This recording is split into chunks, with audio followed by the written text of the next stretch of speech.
Nakaboto na po kanina sina Vice President Sara at kapatid niyang si Paulo Pulong Duterte. Ang kanilang baluarte susubukang basagin ng mga Nograles. At live mula sa Davao City, magbabalita si Bril Montalvo para sa Bilang Pilipino 2025. Bril, anong update dyan sa Davao? Nakaboto na ba ang mga Nograles?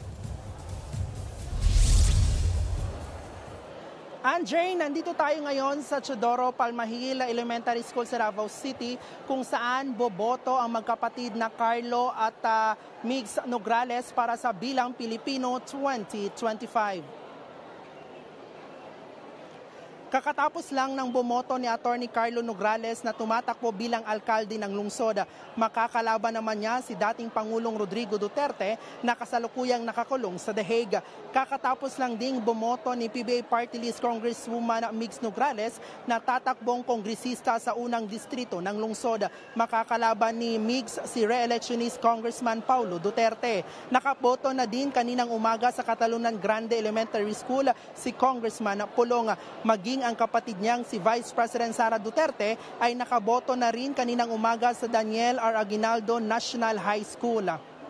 Andre, anumang oras ngayong araw ay nakatakda ding bumoto si Davao City Mayor Baste Duterte na tumatakbo ngayong bilang vice alkalde ng lungsod. Magtatapos ang butuhan dito sa mga presinto or polling precinct ng lungsod mamayang alas 7 ng gabi. Mula sa Davao City, ako si Bril Montalvo, Bilang Pilipino, bayan ang ipanalo. Si Jess ito, kanina nakapanayam na kita kaninang umaga, pero ngayon gusto kong malaman mas marami na tayong kapatid dyan sa mga polling precinct sa Davao.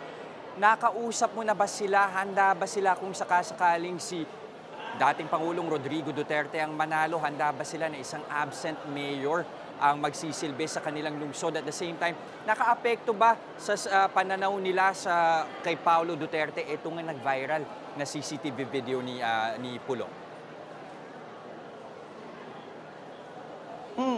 Jess, alam mo, intense talaga ang politika dito sa Davao City makalipas ang 15 taon. Kasi nga, muling maglalaban sa politika dito sa lungsod, ito nga pamilya Nograles at pamilya Duterte. At kanina nga may nakausap tayo ng mga voters sa iba't ibang polling precinct dito nga sa lungsod at may mga kanya-kanya silang manok, may mga team Nograles, may mga team Duterte at dito din sa lungsod ay may kanya-kanyang mga baluarte.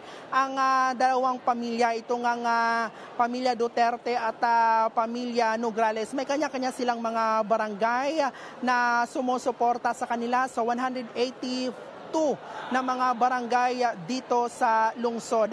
At ang sentimento naman nila, if ever na manalo itong si dating Pangulong Rodrigo Duterte na nakakulong ngayon sa The Hague, ay wala silang problema doon. Kasi nga simulat sa poll ay sabi ng mga botante na nakausap natin ay may talaga sila, may trust talaga sila kay dating Pangulong Rodrigo Duterte sa pamamahala dito sa Davao City. Jess? Abril, si Nikito, nakakapanaya mo ba si former CSC Commissioner Carlo Nograles before, kanina? Kasi siyempre iba ang hatak ng Duterte sa Davao, baluarte nila yan. Ultimo yung upuan na pinagbobotohan nila, pinapapirmahan pa sa kanila. At nagiging, parang binibisita pa para tignan ng mga tao. Kumusta naman si Sir Carlo Nograles?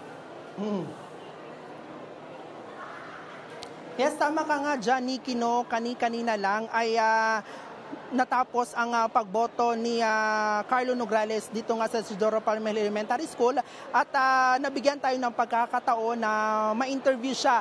At sabi niya na handa siya sa anumang magiging resulta mamaya or bukas sa 2025 bilang Pilipino, kung matatalo ba siya, kung mananalo ba siya. Ang importante umano na dapat tutulungan talaga ang mga mahihirap na Pilipino, especially mga mahihirap na mga Davaoenyo. At natanong din natin kanina si Atty. Carlo Nograles na kung ano ang mensahe niya sa kanyang katunggali at kanyang former boss na si dating Pangulong Rodrigo Duterte. At ang sabi sinabi niya na binigyan umano niya ng choices ang mga Davaoenyo sa pagpili. Kasi nga, for the longest time, wala talagang ibang mapili umano dito sa Davao City sa politika, kundi mga Duterte. So sa ngayong bilang Pilipino 2025, bibigyan ng Team Nograles ng choices ang mga Davaoenyo kung sino ang kanilang iboboto, iloloklok dito sa mga lokal na posisyon ng lungsod at tanggap yun ni Carlo Nograles kung anuman ang magiging resulta.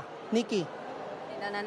Sa kanila na kung gusto nilang magbago ang kalakaran dyan. No? Maraming salamat, Bril Montalvo.